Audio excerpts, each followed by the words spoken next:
হিন্দু ধর্মাবলম্বীদের কাছে চারধাম নামে পরিচিত চার প্রধান তীর্থস্থানের একটি হলো দ্বারকা।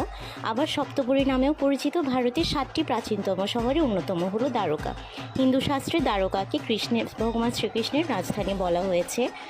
মহাভারতের বর্ণনা অনুযায়ী কুরুক্ষেত্র যুদ্ধের পর যাদবদের মধ্যে একটি ভ্রাতৃঘাতী যুদ্ধের ফলে দ্বারকা নগরী ধ্বংস হয়েছিল এবং এর কয়েক বছর পর শহরটি সমুদ্রে তলিয়ে যায়। পৌরাণিক কাহিনী অনুযায়ী গান্ধারীর অভিশাপ এবং যদুবংশের পতনও এর একটি কারণ। শ্রী শ্রী শ্মশানেশ্বর শিব বিগ্রহ মন্দিরে এবারের থিম হচ্ছে, দুর্গাপূজার থিম হচ্ছে দ্বারকা নগরী। আমরা যখন গিয়েছিলাম মনে হচ্ছে আমরা সমুদ্রের তলদেশেই আমরা দ্বারকা নগরীকে প্রত্যক্ষভাবে পরিদর্শন করছি। এই এক অনন্য রূপকথার জগতে প্রবেশ করেছে এমনই মনে হচ্ছিল।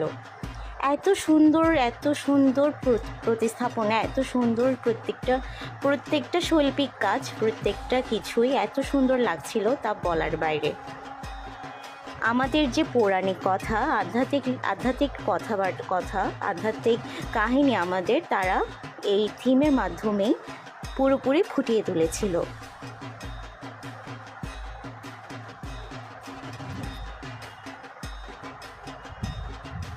সমুদ্রের তলদেশে শ্যাওলা নিমজ্জিত দ্বারকা নগরী প্রায় না বলতে গেলে পুরোপুরি ওভাবেই তারা ফুটিয়ে তুলেছে এবং মায়ের মুখখানা সত্যি অনেক সুন্দর। আপনারা অবশ্যই পরিদর্শন করে আসবেন শ্রী শ্রী শ্মশানেশ্বর শিব বিগ্রহ মন্দিরে এত সুন্দর পুজোর থিমটি এবং অবশ্যই দর্শন করে আসবেন।